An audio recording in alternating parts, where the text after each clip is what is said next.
Welcome to Breaking Through with me, Kristen Ralph Finkbeiner, powered by Moms Rising. We have a powerful show for you today. We start out talking with a legislative expert about what is really happening with the government shutdown, what's misinformation, and what you can do.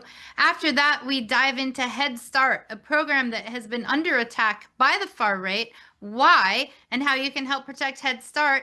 Following that segment, we look at the power of us together. We look at how fear is twice as sticky as hate in our brains and our memories, and why we need to double, triple down on love and joy to help save democracy. Yes, it's a good segment. And we close the show talking about the policies related to gun safety that can save lives and have been proven to save lives in America. We're going to jump right in with our first guest. Welcome back to Breaking Through with me, Kristen Rao Finkbeiner, powered by Moms Rising. We are extraordinarily lucky to have an expert on federal legislative matters joining us today because, hello, have you looked at the headlines? It's a disaster. I want to welcome to the show with us Sarah Bolton, who is the managing principal at the Raben Group. Welcome, Sarah. It's great to be with you today. Thanks so much for having me. I'm so excited that you're on for a number of reasons. A, I'm in your fan club. B, you have a lot of knowledge. And on that lot of knowledge, I want to bring our listeners, our audience, into your background so they know how cool it is to have you on. Can you share a little bit about all the legislative ways you've been engaged? Yeah, sure. I got started in policy right out of grad school. I worked initially in the US Senate for about 10 years. I actually started out with the Senate Budget Committee, so I have a expertise on budget and appropriations issues. And then I had the privilege of working for Senator Patty Murray, your home state senator there in Washington, for a number of years as well. I also worked for the Senate Health, Education, Labor, and Pensions Committee. And during my time in the Senate, my expertise really revolved around working on issues related to the well-being of women, children, and families, often with an equity lens. I had a brief dabble into working in public policy in New Zealand on educational equity there. And then I came back to my home state of North Carolina to work for former Governor Roy Cooper, and I was his policy director. So I worked on kind of the whole range of public policy issues that were facing North Carolinians, and that was during COVID. So there was a lot of public health response work, and also during the murder of George Floyd and sort of the aftermath of that. So I ended up doing a lot of criminal justice reform work for him as well. But now that I am at Raben, which is a DC-based public affairs firm, I really am back in kind of my niche area that I love to work in, which is back on those issues impacting women, children, and families. And we are so lucky to work with you, and listeners, so lucky to get her advice right now. So, in terms of advice, right now, at the time of this taping, and people know that this airs many places in many ways after the taping. So things are changing quickly. A lot of things could change by the time you're hearing this. But could you give us a little bit of a background on why do we have a government shutdown happening right now?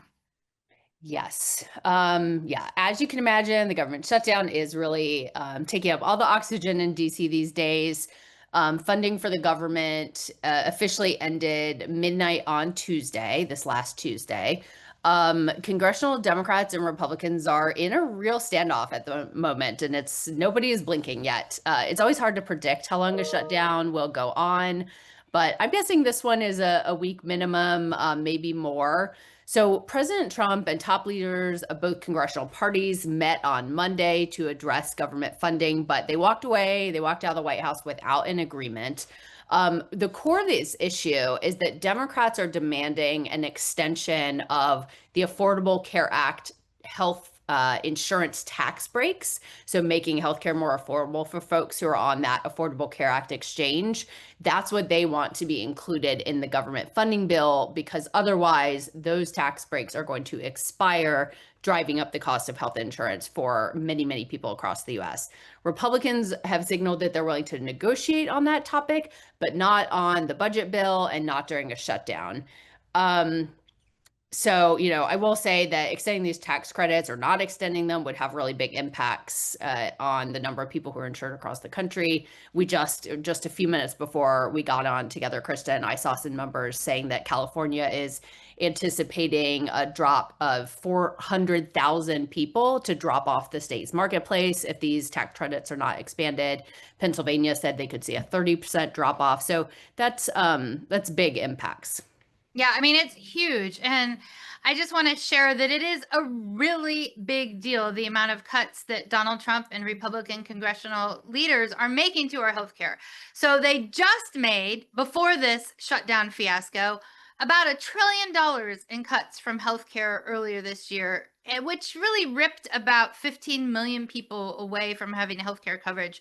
Primarily, those cuts were in Medicaid, which is a way that 40% of people in America are able to give birth, that the majority of people who are in nursing homes get their care, the way that people with disabilities get their care as well, the way that rural hospitals and hospitals of all sizes stay open.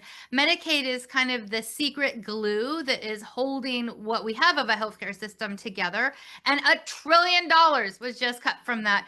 Those cuts are going to be rolled in over the next 2 years, so we're not going to see them immediately, but we are already seeing devastating impacts, already seeing rural healthcare centers closing, birthing centers closing, people not able to go to the doctor. Not good, right? So that just happened weeks ago. And now on top of that, we have Republicans, as you just heard Sarah say, standing in the way of continuing the Affordable Care Act marketplace tax credits. That might sound complicated and confusing, but to break it down, it means, according to estimates, that an additional 24 million people who buy their health care coverage through the Affordable Care Act marketplaces, which are named lots of different things in different states, are at risk of either losing healthcare coverage or seeing their healthcare premiums soar. We're hearing that premiums could soar by as much as 70%. This is a 911 fire alarm. This is we are in a really big emergency. This is a rolling crisis of access to healthcare. And I think Democrats are absolutely, positively 150% right to say to Republicans, we cannot pull the rug out underneath Americans, Democratic Americans, Republican Americans, Green Party Americans, Independent Party Americans, Americans of all kinds on access to healthcare. I mean, that we're talking about tens of millions of people here who are relying on these basic healthcare coverage pathways right now. And what are your thoughts on that, Sarah? Yeah, I mean that's absolutely true. It's really interesting, Kristen, because often when shutdowns happen, folks will be talking about the impacts that they might have on upcoming elections, but in reality, most people don't really understand government shutdowns. They don't really understand federal funding, and a lot of times it doesn't actually come into play in election cycles. But what people do really care about, and we've seen this over and over and over, is healthcare, access to healthcare, and the cost of healthcare. And so I think that this is absolutely something that Democrats at this point are willing to stand up and hold the government, shut for now. Again, Republicans are the ones in total control of the Yes. government at this moment. So Democrats are asking for this relatively small thing in the grand scheme of all the cuts that the Republicans have just made to healthcare, as you just rightly pointed out, Kristen. So, they have what we call a trifecta, the control of the House, the Senate, and the White House. And, so it's really in their hands to get the government back up and running. And, I absolutely agree that the Democrats are doing the right thing here by standing with the American people and trying to get these tax credits expanded because they're hugely important. They're so important. And I just want to underscore what you just said because I think it's really important. Because Republicans have the majority of the seats in those three bodies you named, they being Republicans, control the U.S. House, Republicans control the U.S. Senate, and of course, Republicans control the White House with Donald Trump as president. So Democrats have very little power in this situation. And to make a really complicated situation simplified, what's happening right now is that Trump and Republicans in Congress have shut down the government because Democrats are refusing to defund your health care. So there's a lot of healthcare that's under attack right now. If you have healthcare or if you have a family member on healthcare, then somebody you know, if not you, is at risk of losing healthcare coverage because of what Republican leadership is trying to do. And there's so many myths out there about why the shutdown is happening. So much blaming, so much ridiculous conspiracy theory. It's actually not that complicated. Democrats are refusing to defund your health insurance, so Republicans are shutting down Congress. And is that a good simplification? Yes, I absolutely think that's true. And one thing I wanted to point out, Kristen, is, there's a when we see a government shutdown, a lot of Americans don't necessarily see impacts on their day-to-day lives because a lot of the problems, the issues that a shutdown creates are behind the scenes. But right now, we're actually seeing Trump threatening to essentially hold federal workers hostage, maybe in a way you would say, and instead of what normally happens, which is that hundreds of thousands of federal workers are on furlough without pay, which is a terrible situation, Trump and his folks in the administration are actually saying that they are going to force mass layoffs across the federal government. And so we don't yet know what agencies they might be targeting, what types of impacts those things will have. And this would be on top of major, major cuts that have already been made across the federal workforce. So, at the end of this administration, we're really going to be picking up a lot of the pieces of the federal government that does things like making sure education programs are run well in schools, making sure that our foods that we're eating are safe, supporting farmers, supporting veterans. So it's really, really disturbing. The other disturbing thing that's happening right now in the shutdown is that funding for the Women and Infants and Children program, which we know as WIC, is really in the balance at the moment. Funding is set to lapse in about a week. There's very limited funding in the contingency fund. So we might see women and babies across the country actually going hungry because Republicans are refusing to extend these healthcare credits. It's ridiculous. And one of the things that I just heard you say is disturbing. And that is part of why I wanted us to open up with your bio, how much work you've done over so many years in the legislative context. And what I'm hearing from people inside Washington, D.C., with a lot of experience like you, is that this is an anomaly. This is not normal. The way Donald Trump and current Republican leaders in Congress are handling the programs that open doors for our families, our economy, our businesses to thrive is unprecedentedly bad. What do you say to that? Absolutely. I've almost feel like the word unprecedented has like lost its luster ever since really I feel like COVID we started using it a lot, but things really feel unprecedented almost every day. And I think that is incredibly important for those who care about government programs, who for those who really want the best for families across this country, for folks to have, economic opportunities, for them to have access to nutritious food, for them to have access to high quality education. We can't lose sight of how abnormal all of this is. It's very easy to start comparing what's abnormal today to what was really abnormal yesterday, and sort of it just gets a little bit more normalized in your head, and that's a really slippery slope. So I think even though it gets sometimes a little tiring to be talking to each other all the time, going, this is absolutely crazy, right? Like we need to keep doing that because we need to keep it forefront of our mind that this is beyond what we've seen any US president, any administration do ever. And the things that are happening now, whether folks are feeling the impacts of them at the moment, we are definitely as a country going to be seeing really negative impacts down the road. We only have about 1 minute left, and I have the biggest question for you. Does it matter when people call their member of Congress, call their U.S. Senator, or call their U.S. House member? And should they be doing it now? Yes, my first job out of school was as the person who answers the phone and talks to constituents, and there are tally sheets. And reports from these sheets go to the members of Congress, your representative, your senators. Every week they hear how many people have called in favor of something, in opposition to something. And that matters to them. They see when there is a big influx of calls or emails. There's multiple ways to get in touch with your member of Congress. If you go to their website, you'll see a big contact me page.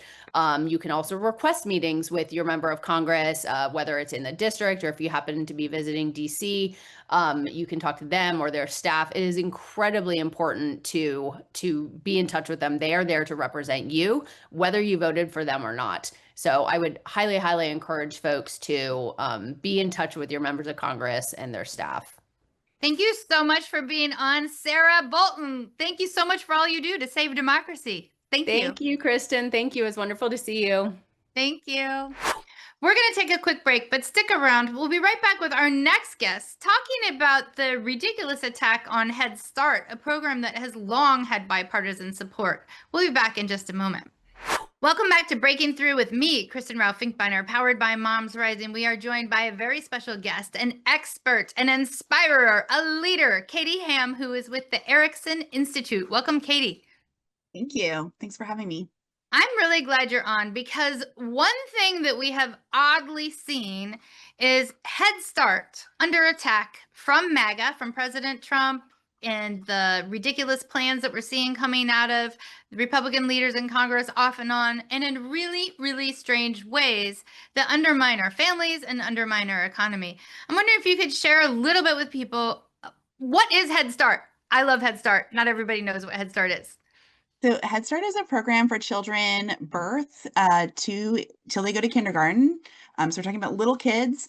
And Head Start gives them an opportunity to go to an early childhood program, for their families to get services that help them find jobs, to get developmental screenings, access to health care and dental care if they don't have it, with the goal of making sure that children are ready for school. Head Start serves some of our most vulnerable children and families. Most families who qualify for the program have incomes below the poverty line. And we know that when you are born into really financially difficult circumstances, it's hard to get that early learning experience. So Head Start really helps the whole child, takes a whole child approach to help children and families get ready for school. And not so, oh, go ahead. Go ahead. I was just going to say, I had to jump in right there, because another thing that Head Start does is it's basically a job protection program, because of course, with childcare right now costing more than college in the United States of America. Yes, childcare costs more than college. I said it. It's true. People can't go to work if childcare is out of reach. So having access to Head Start allows parents to go to much needed jobs, kids to thrive, and of course, there's the childcare labor force that is engaged as well, which in turn helps businesses, because businesses also need moms in the labor force. So we don't have supply chain issues or too many open jobs that don't allow businesses to run. So I just had to jump in there, but you were going to say something else. Absolutely. I mean, I think Head Start becomes childcare for a lot of families, and a lot of families that are really critical to food industries, to the automotive industry. A lot of our industries that make the economy run rely on workers that benefit from Head Start. So Head Start not only serves as childcare, but it also will help families get job training or employment search support if they are looking for work. So it's hugely important on multiple fronts. It's so important. Okay, so we have this policy. It is so important. And then we have also some realities I want to bring into the room. The majority of families need the wages of moms to make ends meet. We don't have a lot of people in the United States of America who can choose not to work, who could choose to, just kind of frolic in a lavender field, as sometimes we're seeing on Instagram. Yeah, I said it. So when you have to have the wages of moms to make ends meet, programs like Head Start are so important, because without programs like Head Start, families can get pushed into a downward economic spiral from which it is very hard to actually recover, and which often triggers longer term government programs that involve more money than if people had just had a little bit of time in Head Start. So it's really about choosing opportunities and an avenue to opportunities, an avenue to build good lives. And yet we have the far right attacking it, which is why I mentioned it's about choosing opportunities. Why is the far right attacking Head Start, given that we need the wages of moms in order to make ends meet in America? Yeah, so Head Start really has enjoyed a lot of bipartisan support in the 60 years it's been around. Um, it's something that Republicans and Democrats like because it's about jobs, it's about helping families, giving them a hand up, helping young children learn. Um, so the attacks we've seen over the last 7 months or so really have been unprecedented. And it started with Project 2025 proposing the elimination of Head Start. We saw the administration embrace that this spring. We saw the Head Start community really fight back, such that it's one of the few cases where this administration has retreated from a proposal. But what is challenging is a lot of Head Start programs are experiencing what feels like a death by a thousand cuts, destabilize the program. They couldn't call it out for elimination. That didn't work. So now what we've seen is, they cut the regional staff in half. So there's nobody to pick up the phone when a Head Start program needs something. Grants are delayed. They put out this DEI guidance that says you can't spend money on DEI, and these words, don't use these words. But they haven't really told people what that means. And there's a lot in the Head Start Act that's required of programs to meet families where they are and to serve all families and be responsive to the needs of the community. So a lot of programs are really struggling, and this latest government shutdown is another example of how Head Start is experiencing this tumultuous time. I love that you named it a tumultuous time. I also hate that you named it a tumultuous time because I hate that it is a tumultuous time, but it is the truth. It's a tumultuous time. We've seen a lot of the Trump administration and Republicans in Congress chaotic policies cause actually cash flow issues with Head Start agencies, with Head Start facilities across the country, where, for example, the Head Start will be opened, but nobody is getting paid. Can you share a little bit about what's happening with that and why that's so problematic? Yeah, so one of the challenges is that grants have been delayed. That's been happening all year. And oftentimes there's no one in the regional office who can reassure a program that their grant funding is on the way. So if you are an employer, including a Head Start employer, and you don't know that you are going to be able to remain open, in a lot of areas of the country, you have a legal obligation to notify your staff of the potential for layoffs. So we've had a lot of examples where Head Start programs had to notify their staff of layoffs. And when people get notified of layoffs, they often go find other jobs. And when a teacher goes and finds another job, you now have a closed classroom and you have 20 kids who can't go to Head Start. So that's been a really problematic piece of the instability, has been the impact on staff.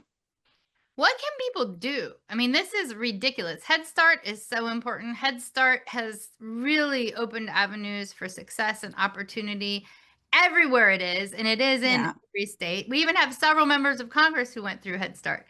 And what can people do to help protect Head Start, given that, as you said at the beginning, we're seeing kind of an attack by a thousand cuts? Yeah. The attack of the chaos, the attack of the weird, the attack of the awful. What can people do to help? So I think we've seen kind of three checks on this administration when it comes to Head Start. One is the media. There have been a lot of great reporters who are covering this story. So sharing some of those stories about the impact, educating yourself so you can amplify on social media and other venues what the impact is on Head Start. The other avenue is Congress. We've seen many members of Congress are willing to support their Head Start programs when they are having difficulty with the administration, but the more that they realize the value of Head Start in their community, so being in touch with your member of Congress, educating them on Head Start, what it is, why it's important, and it's not just important for the families that go there. Whole communities benefit when as you said earlier, there is an employment support. It enriches the entire community. Head Start programs have contracts with local businesses and vendors in the community. So everyone really should be an advocate for Head Start. Yeah. And then the third piece is litigation. So there are 6 plaintiffs that have challenged the Trump administration's actions. A lawsuit was filed by the ACLU. So supporting those plaintiffs and the ACLU in their case is another way. In fact, we have a injunction in every state right now prohibiting the Trump administration from requiring verification of immigration status in Head Start because of that litigation. So that's another important way to provide a check and balance on what this administration is doing. Well, that's hopeful news. There's 3 ways, people, that checks and balances on the chaos that is being put onto Head Start by Republican leaders and Donald Trump can be checked. What is happening right now that gives you hope, given that we're in a chaotic environment? Yeah. I really have seen the strength of the Head Start community, the program directors who are doing more than ever should be asked of them. There are some amazing state and regional Head Start Association leaders who are working with their programs, providing them resources and support, troubleshooting with them. So I really feel like the community is banding together.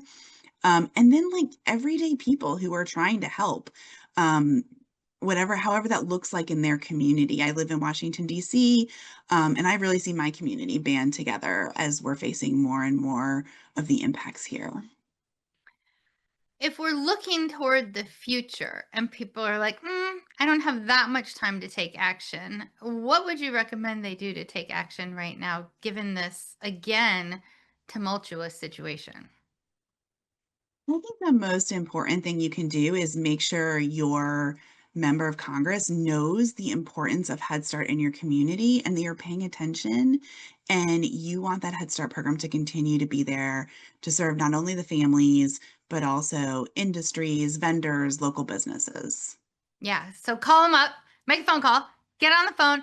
And, you don't have to say a whole bunch. You can just say like one line, which is, please support Head Start. And that's it. That's all you have to say. And when you call your member of Congress is not going to answer the phone. Somebody who works in their office will answer the phone. They will tally up the calls. They will share the number of calls with the member of Congress, so it will make a difference. But don't be shy thinking you're going to accidentally talk to your member of Congress.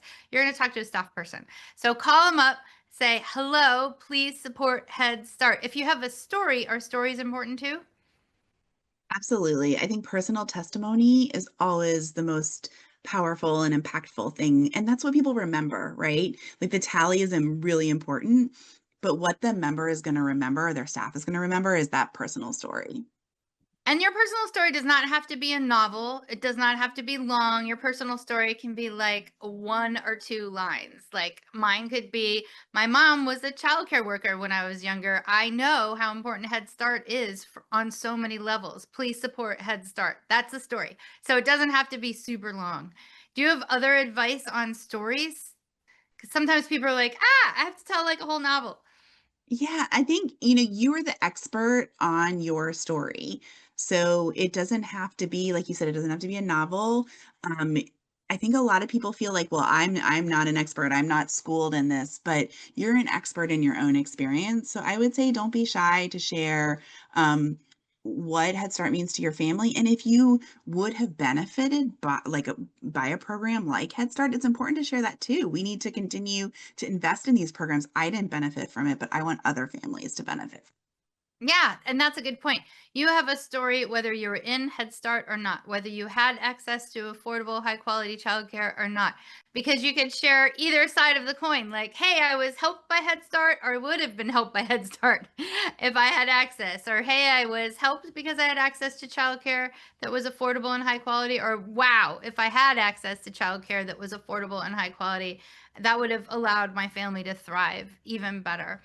I am so glad that we're talking about this because we're seeing, and we only have about 2 minutes left, but we're seeing reports out from people like former Vice President Harris that they wish that they had done comprehensive childcare solutions when they were in office because it's such a crisis.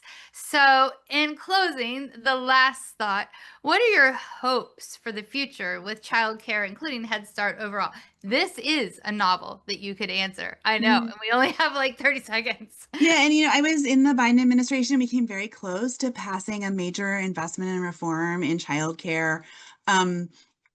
My hope is that we get to a place as a country where we can invest in childcare and Head Start so that every family can have affordable, high quality childcare.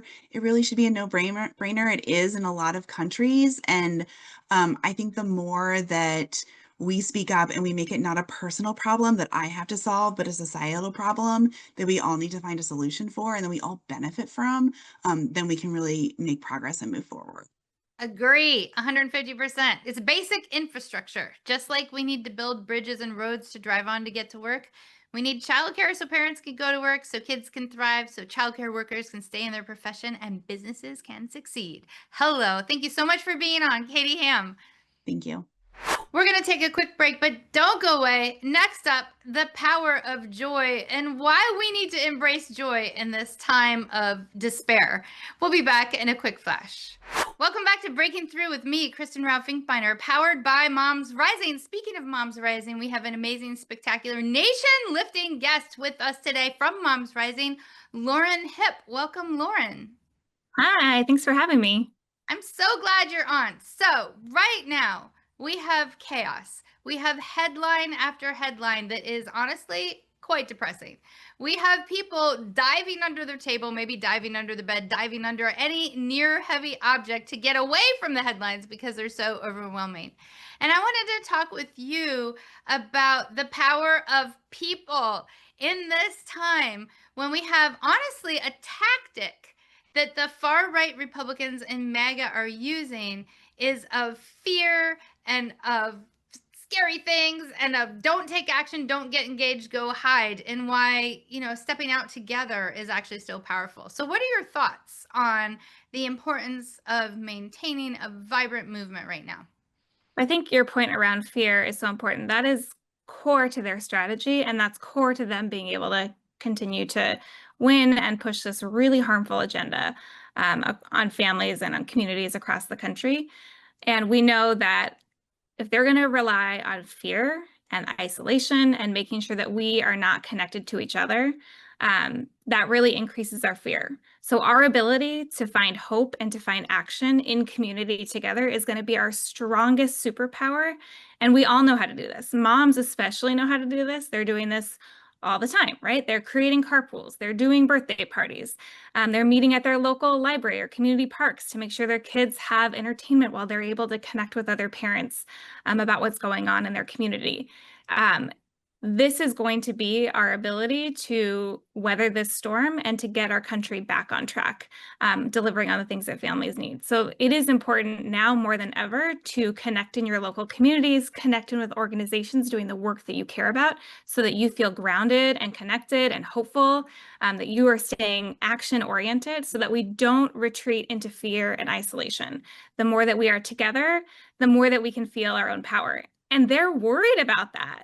If they were not worried about us, they would not be going down the path of trying to restrict our ability to vote or our ability to participate in First Amendment rights of protest or whatever else is required of us at this moment. So I think that we need to remember that we have a lot of power, and the more that we can exert our power and show up in any way that we can, the better it is going to be for our shared future together. Let's look into this situation of fear for a moment together. There's a reason the far right and MAGA Republicans are using fear, and that is it's effective.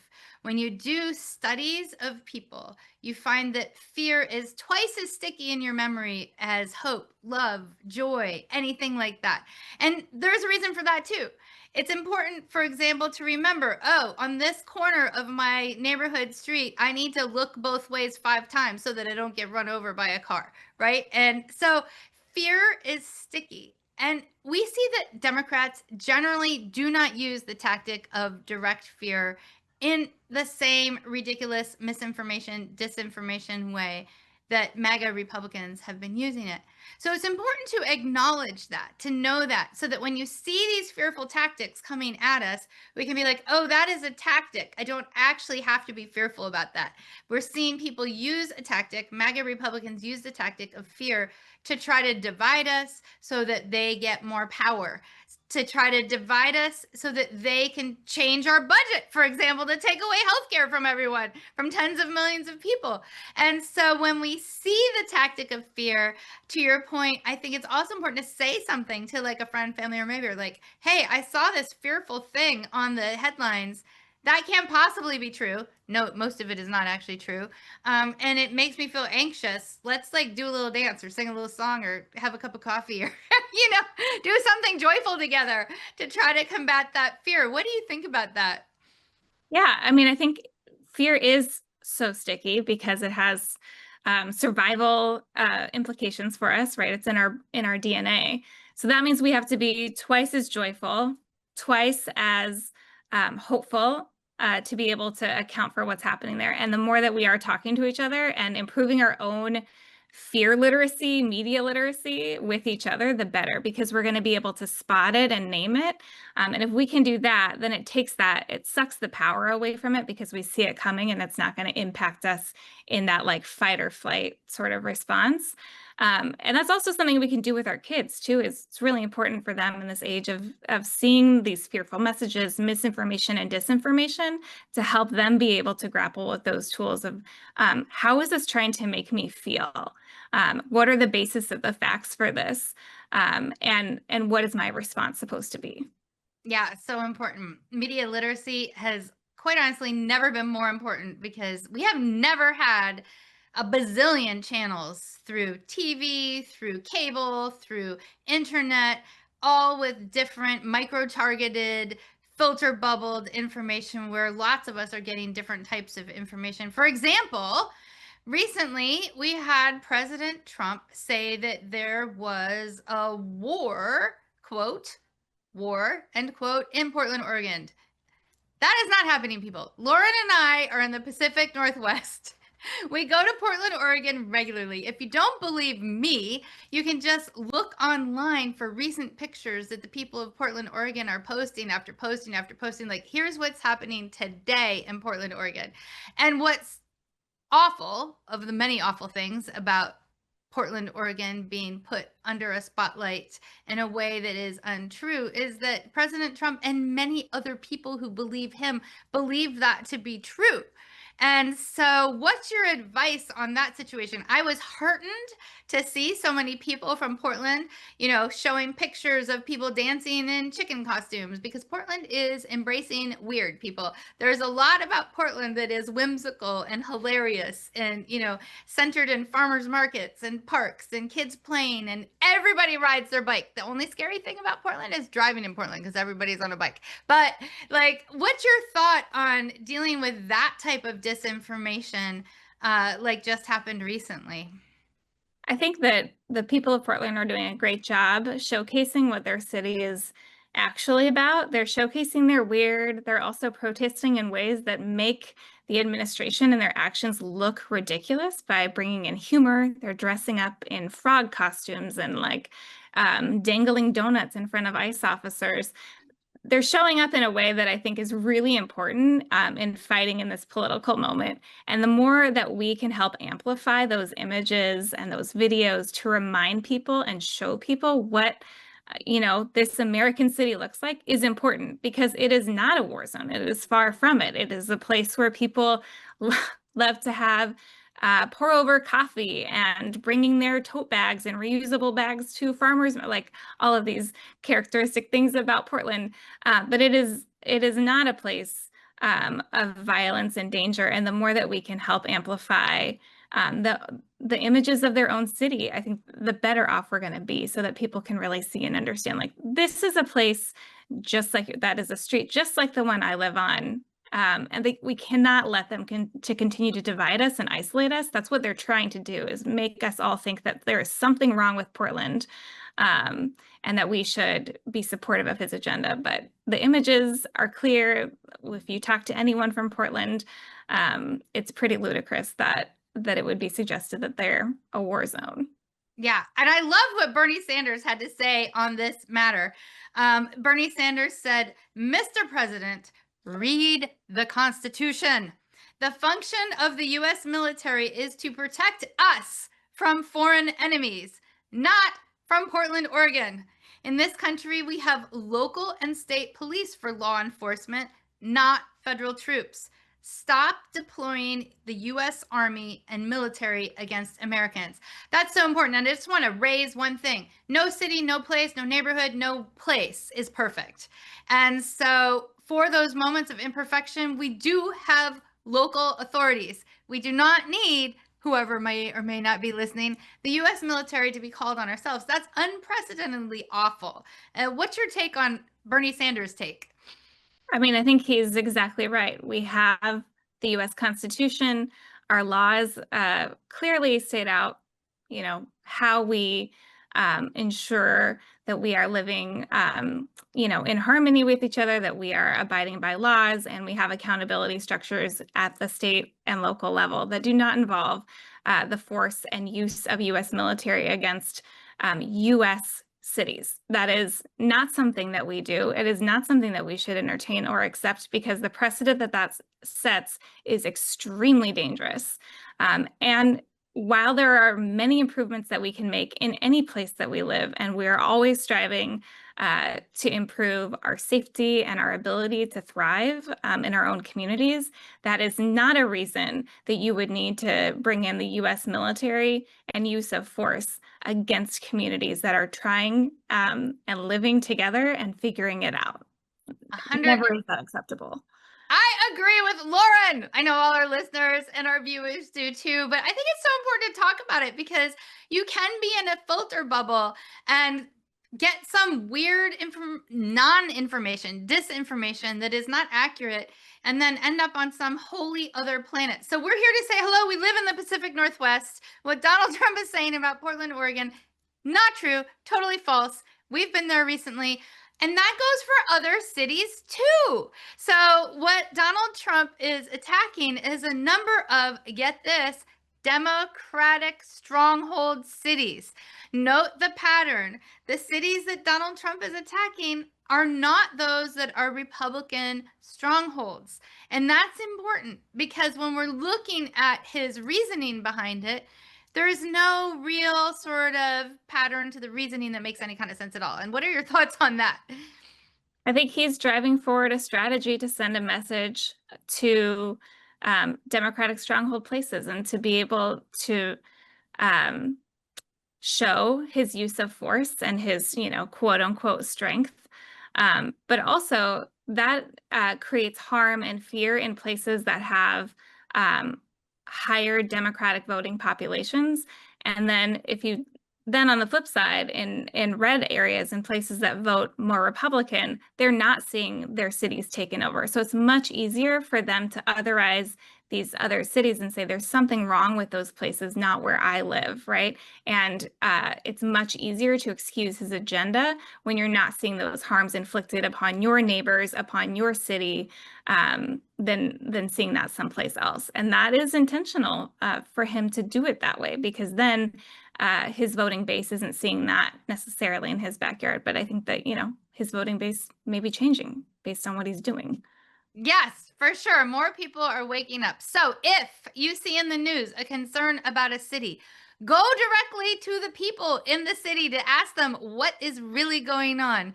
Are you still enjoying ice cream in a park on a sunny day, even in the winter? I might like to do that. But, ask people what's really going on. Don't rely on the Trump administration or Republicans in Congress for your news about what's happening in cities. It has, by and large, so far been proven to be totally false. So we only have about a minute left. Do you want to invite people to the Moms Next Door program?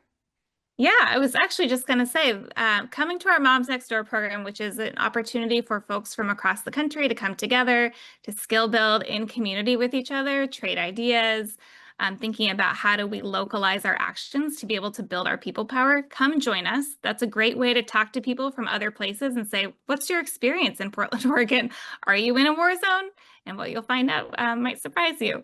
And it's a great opportunity for us to continue to build out our people power, because we know that together we are hopeful, we are powerful, we are action-oriented, and we can make sure that we redirect and set our country on a path that allows families to thrive. 100%.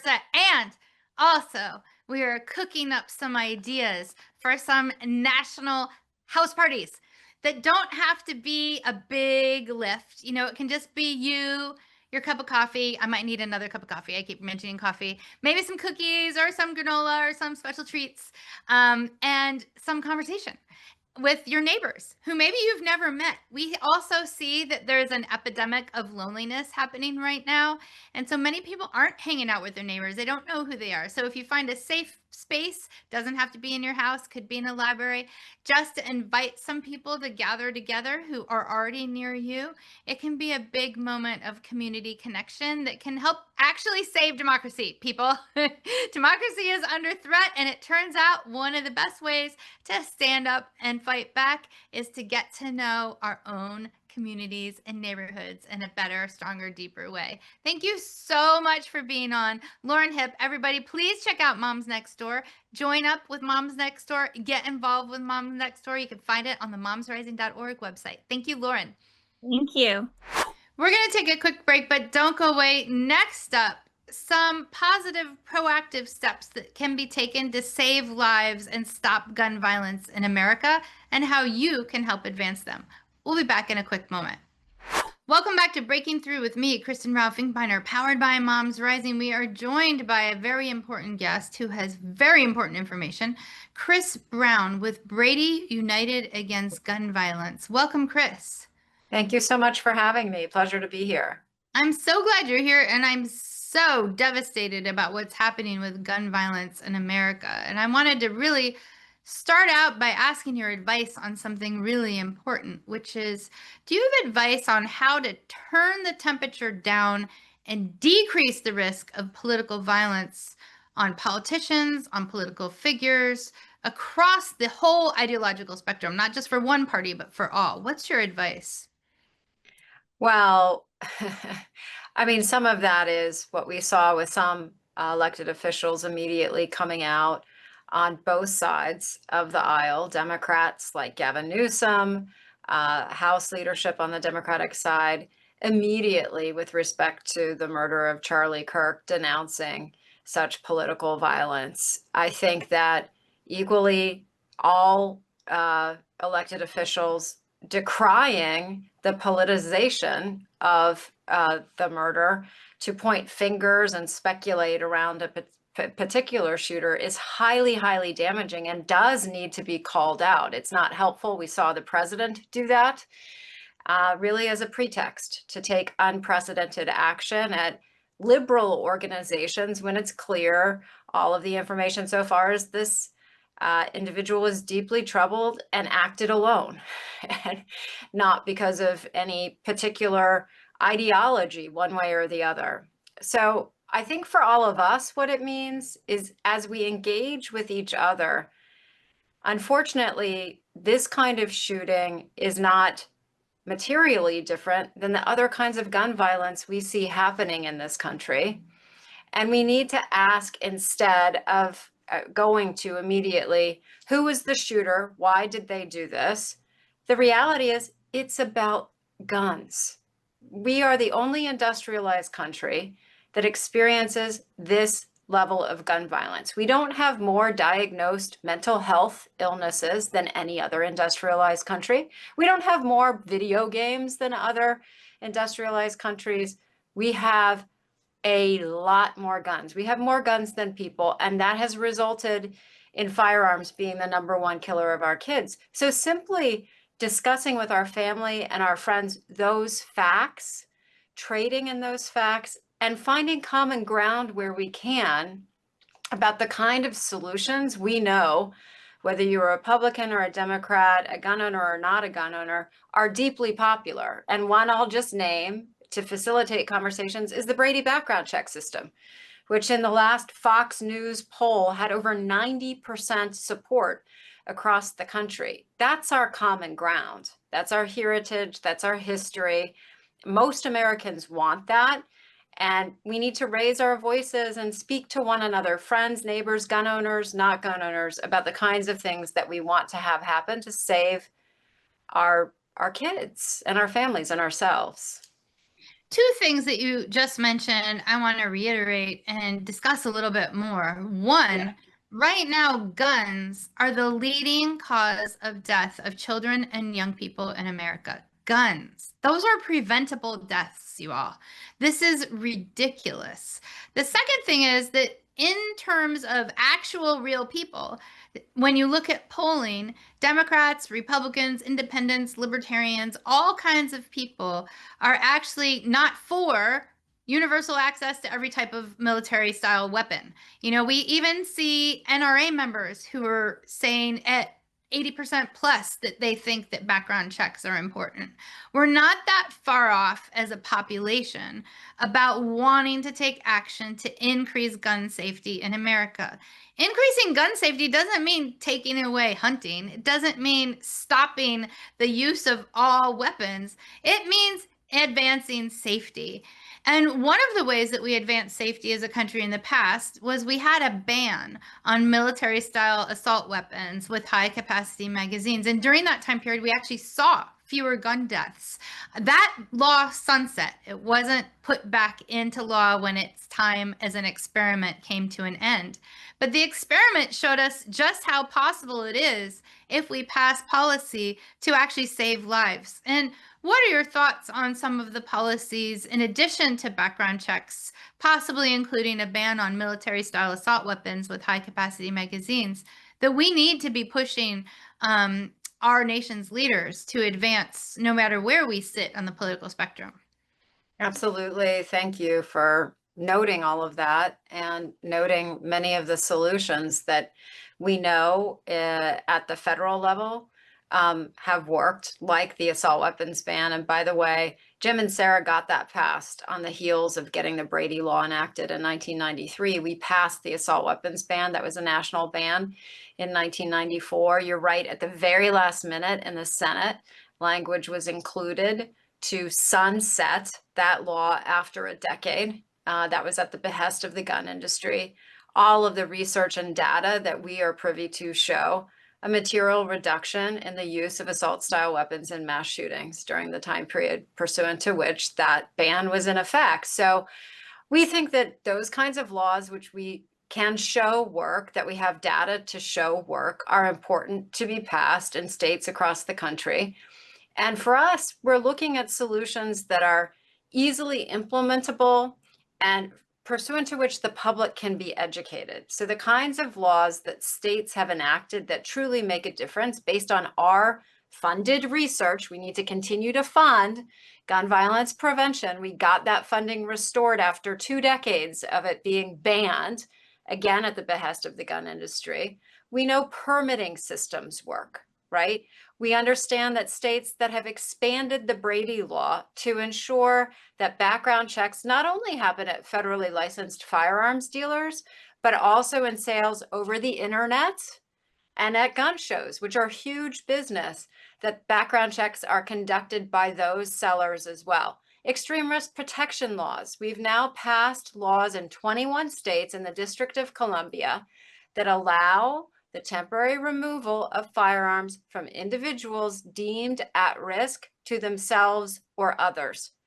In states that have implemented these laws well, there's significant evidence of decreases in suicide rates by guns. And let's keep in mind, suicide is about all gun deaths, of the 40,000 plus that are of gun deaths a year, about 60% of those are suicide. So materially decreasing that risk is hugely important to us. And those laws are important, but the public needs to be educated about them. They need to know that they exist, and a lot of folks don't yet. And then finally, we have to fund programs that we know make a difference. And this administration, I'm very sad to say, is going in the exact wrong direction. Since President Trump has taken office, he's removed over 1.1 billion, with a B, billion in funding to ensure that the suicide hotline is appropriately funded, to train folks to talk about suicide risk, particularly around LGBTQ youth.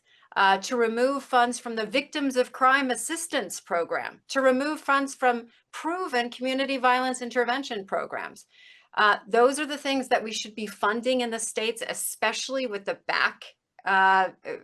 backsliding that we're seeing at the federal level, to be able to show that the states can in fact save lives, because the 5 states with the strongest gun laws have a 71% decreased rate of gun death and injury compared to the 5 states with the weakest laws. So if there's one thing to walk away with, all of your viewers should know, strong gun laws save lives. Don't let anyone tell you different than that. And none of those strong gun laws include banning weapons or banning guns of all kinds from all people. I mean, I just want to, like, there's a lot of myths to bust out there. These are gun safety laws, and they work. Again, 70% drop in fatalities in areas that have strong gun safety laws. I think that's really important to note, because sometimes the far right is like, these people are trying to do blah, where none of us are trying to do that. I mean, just like, what is going on here? We're going for safety. And in fact, Republican voters agree with the safety. You mentioned something that's really important. We have more guns in America than we have people right now. We have a guns everywhere policy, and that makes a lot of people feel unsafe going to school, going to the movies, going to a concert. It is impinging on our freedom to freely go around without the fear of being attacked by a gun. And so what's happening with that is there is a gun industry behind that guns everywhere movement. The gun industry is obviously making money the more guns they sell. And Brady recently did some American history making, securing the largest jury verdict against a gun company ever. And can you talk a little bit about that and how the gun industry plays into this whole disaster? Yeah, thank you for that. And I think it is really important to keep in mind that since the founding of our country, dating back to colonial times, when the Second Amendment was crafted and when it was signed and ratified, we've had strong public safety laws relating to guns. In the colonial era, you could have how you were storing your guns inspected by folks who could come into your home and determine how that was. There were all sorts of rules about public carrying of weapons. Even in the Wild West, for most of those frontier towns, you had to check your gun with the law enforcement at the town border. So no one here should think, well, someone's telling me that there's a constitutional right to carry a firearm. That's not a guns everywhere right. That was always balanced, and it was viewed as a collective right related to a militia. Let's not forget that. Balanced against public safety. And no one wants a version of the Second Amendment, no gun owner that I know, that swallows every other, including the first, your right to assembly, your right to free speech. And I think the point you're making there is so incredibly important, because a gun industry run amok makes us all less safe. And that's what happened in the Baltimore case. It was a ghost gun manufacturer. Ghost guns are these guns that are sold in kits. And because of a glitch in the law, basically, those kits could be sold with no background check at all. Biden fixed that, but this company was continuing to sell during the relevant time these ghost gun kits to individuals who would never be able to buy the fully finished gun if it were sold that way. And the kit came with instructions where you could put the fully functioning gun together in usually less than a minute.